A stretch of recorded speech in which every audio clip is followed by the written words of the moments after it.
Chapter 9. But she didn't change her mind the next day, or the one after that. By Thursday, William had come to dread his afternoon trip to the attic. "How is she?" he'd asked the Silver Knight, who came up to the upper wall walk at the sound of his footsteps. "The same," was his inevitable reply. "She is not eating well, and I can hear her pacing long into the night."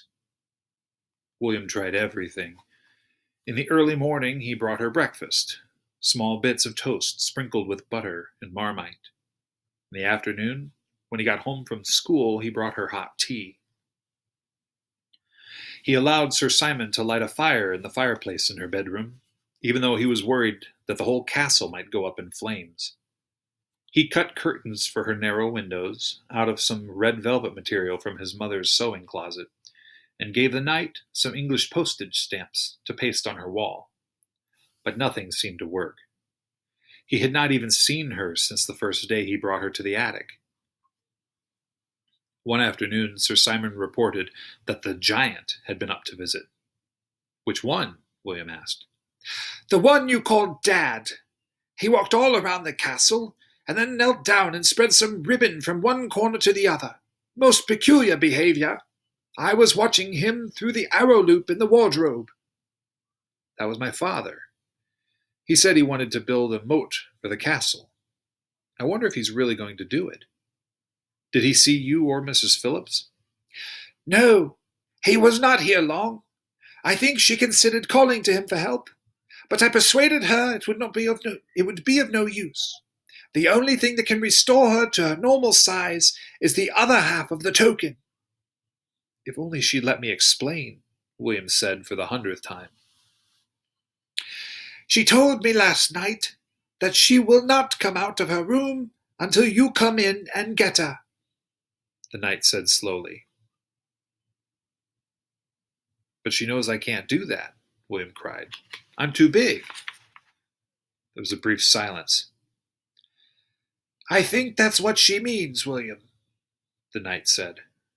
"She wants me to be small too?" "She wants you to see how it feels." "But how would I ever get big again? I'd be trapped in there." Even as he said the words, he knew what the knight was thinking. That's exactly what William had done to Mrs. Phillips. "You were part of it too, Sir Simon. It wasn't just my idea." "We were both too hasty. She was made small against her will, William. There is no changing that now. Every day she spends here, she loses time in her own world. But I have an idea. Meet me by the drawbridge." William lay down on the floor near the front entranceway to the castle. Slowly the drawbridge was lowered. Sir Simon walked out to the end of the bridge. Then he turned and pointed up at the riddle written above the castle doors. Once again William read it. "When the lady doth ply her needle, and the lord his sword doth test, then the squire shall cross the drawbridge, and the time will be right for a quest." "So what?" he said. "We have the lord, and we have the lady. We are only missing the squire," Sir Simon said. "Think about it, William." Without another word, he went back inside and raised the drawbridge for the night. The next day, William waited for Jason after school. He needed desperately to talk to somebody. Jason looked surprised to see him. "Want to bike into town?" William suggested cautiously. "I have to get some food for dinner." "Sure, I don't have anything better to do." They pulled their bikes out of the rack and headed out to the main road. "How's the castle?" Jason asked, drawing up alongside. "Okay. Mrs. Phillips left last week. She said to say goodbye to you." "I didn't think she was going that quickly." The traffic was bad, and the two of them had to concentrate on steering for the rest of the ride into town. Jason did seem a bit surprised when William led him through the grocery store to the vegetables section along the rear wall. "Ginger, broccoli, soy sauce. That's it. We've got the flank steak at home." "What's the deal?" Jason asked. "My father and I are cooking Chinese the nights Mom works late. Want to have dinner with us tonight?" Jason shook his head. I'll let you practice for a couple more weeks, he said with a grin. Want to come back with me now? Sure. William was glad he didn't have to talk about his problems right there on the sidewalk. When they got home, he walked through the house, turning on the lights. I always do that first when I get home, William explained. Jason nodded. Must be weird coming home to an empty house after all the years of Mrs. Phillips being here. Kinda neat, too. I wish my mother wasn't always hanging around asking me about my day at school. They settled down at the kitchen table with two big bowls of cold cereal. Jason, what if you had a friend who really needed your help, but you couldn't help him unless you changed yourself? Said William. What do you mean?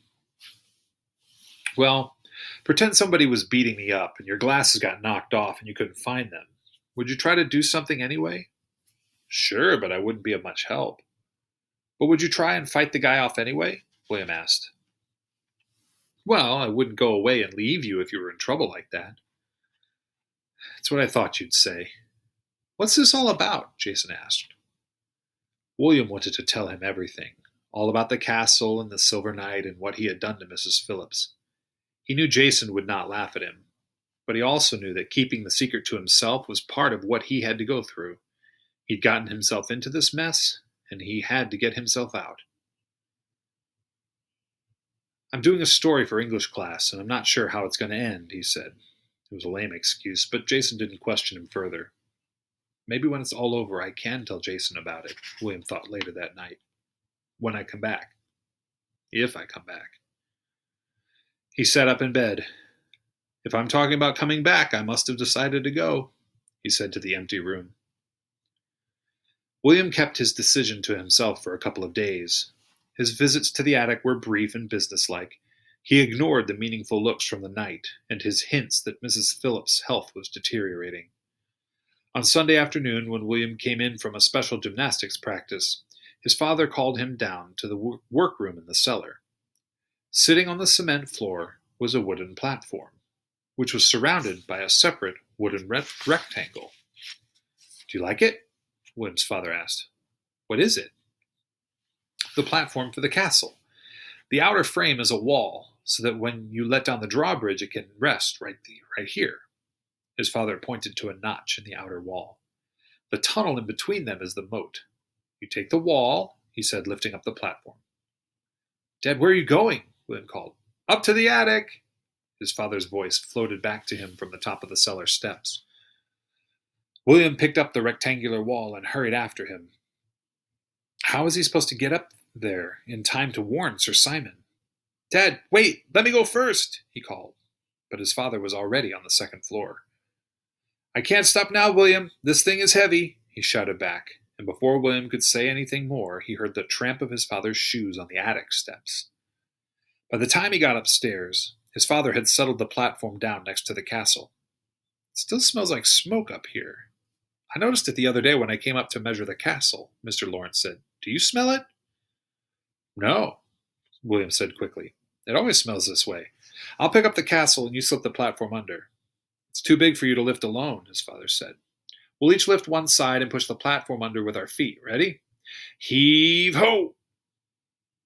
William lifted his side of the castle very carefully, trying to keep even with his father.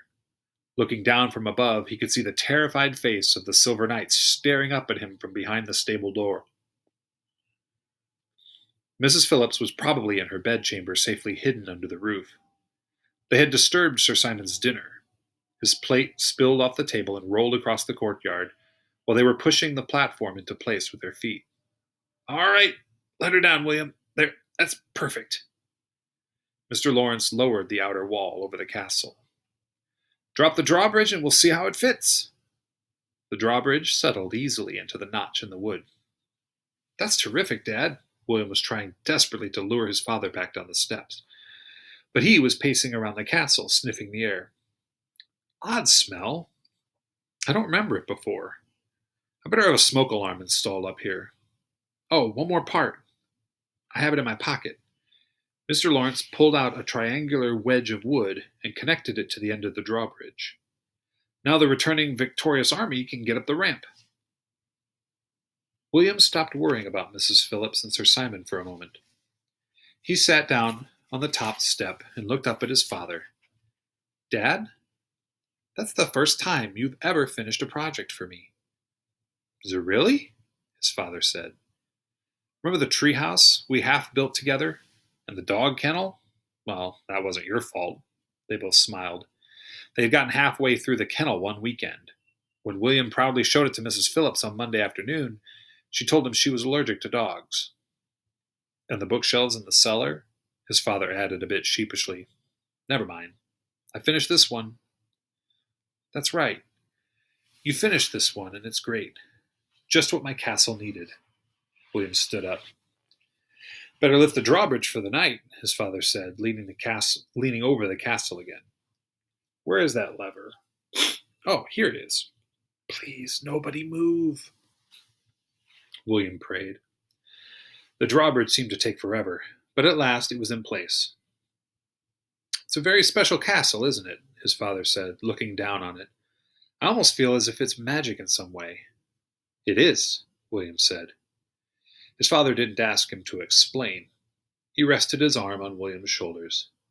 Nice legacy for Mrs. Phillips to leave, he said, as if her spirit lives on in the attic.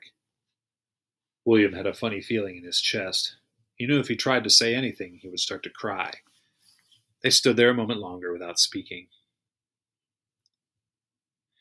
When William sneaked up later to see if the Lord and Lady were all right, Sir Simon was pacing back and forth along the wall walk. Imagine how you would feel, my boy, if you were sitting down to a nice meal of roasted mouse legs, and your entire castle was lifted up and banged about like a mere piece of kindling. I doubt you would take it too kindly. I barely had time to gain the safety of the stable, and Lady Eleanor is not herself at all this evening. She has gone to bed early. I said I was sorry, Sir Simon. I had no idea my father was coming up here. You have to admit, it's a pretty nice moat and ramp he made. A useful contraption, I dare say. After apologizing a few more times and rearranging the disturbed furniture, William started downstairs. Halfway, he remembered something and came back. The knight was still standing on the wall walk. Sir Simon, tell me again about the token. If the person wants to be made small, then time isn't taken away from him, is it? No. The person would return to his world at the same moment he left. The knight looked at William with a strange expression, but he didn't ask any questions. Okay, thanks, William said. Their words hung in the air for a moment, while neither one moved. William wanted Sir Simon to promise him that if he joined them, he would be sure to come back again, but he knew it was a promise nobody could make to him. Good night, William, Sir Simon said at last. Sleep well. Good night. He had decided he would join them at 4:15 the next afternoon, 1 week from the moment Mrs. Phillips had been standing on that flagstone looking up at him. He went upstairs right after dinner to pack. When he'd finally assembled everything on the bed, it looked like a very odd assortment. 1 recorder, 1 bear, 1 box of candles, 1 toothbrush, 1 jar of Marmite, as a peace offering to Mrs. Phillips, 1 box of tea bags, 4 loaves of bread, 2 bottles of water, 1 pair of hiking boots, 1 large box of matches, 1 pair of binoculars, and a change of clothing. He stuffed everything into a backpack and went to bed. His mother came up to kiss him good night. She had been on call all weekend, which meant he had barely seen her. She leaned against the headboard with her arm along the back of his pillow. They often took this time to talk at the end of the day. Where's Bear? He's usually in on these conversations. Down at the bottom of the bed. He's cold, William sighed. Another lie. I hear your father gave you the contraption he made for your castle. Yes, it's neat. How did the practice go this afternoon? All right, I guess. I'm having trouble with the last part of my floor routine. I haven't been able to do it correctly since Mrs. Phillips left. His mother shifted position to look at him. I know this week must have been hard for you, adjusting to Mrs. Phillips's being gone. William looked at his hands. How much easier it would be if that was all he had to adjust to. I'm tired, Mom. Big day tomorrow. All right, she said. Good night. When she hugged him, he held on to her a moment longer than usual. "You're a great hugger, William," she said as she let him go. The next day, William tried hard to concentrate on his classes, so he wouldn't have to think about what was going to happen to him that afternoon. When he said goodbye to Jason at the end of the day, his friend frowned at him. "You look kind of funny," Jason said. "Do you feel all right?" William nodded. "I guess so. See ya." When he looked back from the corner, Jason was still standing there, his bike leaning against his hip, staring after him. "Sir Simon," William called softly from the top of the attic steps. The knight appeared in their customary meeting spot, on the wall walk near the south tower. He looked a little weary. "Good afternoon, William." "Have you got the token?" "I'm ready to come." The knight looked startled. "Ready?" "Yes, see, I brought my backpack. I hope I thought of everything." "But this is wonderful news, William. I must go tell Lady Eleanor at once." "Sir Simon," William put his index finger across the tower door, bringing the small man up short. "Please don't say anything to her. Please just work the magic quickly before I change my mind. I want to do what she asked. I want to go and see her myself." The small man turned with a new look in his eye. William liked to think of it that it was respect. "Yes, of course, I understand." He reached into his belt pouch. "I'll meet you at the drawbridge." "Why there?" William asked. The knight smiled up at him. "At your size, from where you're standing, you can reach the drawbridge with one step. But when you're small, it will take you considerably longer." The knight disappeared into the south tower to take the stairs. William went and stood at the front entrance of the castle to wait for him. Why couldn't he take back what he had done to Mrs. Phillips? Then she'd be on her way to England, and the Silver Knight could go on this mad quest by himself. The knight waved up at him from his position by the lever of the drawbridge. When William saw the token held out between the small man's extended hands, he closed his eyes. The hair on his forehead lifted a little in a sudden breeze. "Do it, Sir William." "I can't wait forever," he cried. "It is done," the voice called in reply. William opened his eyes. He was looking up at the gray walls of the castle. He could see the rough lines of mortar between every square stone, the intricate carvings on either side of the doorway, the chiseled letters of the motto above. Slowly the drawbridge was lowered, a foot at a time. William stood watching as the thick planks came down toward him and settled with a thump into the notch of the outer wall. He walked up the ramp his father had made and waited. The bar slid away from its place, and slowly the double doors were opened. Sir Simon appeared at the entrance, his arms outstretched. "Enter, young William.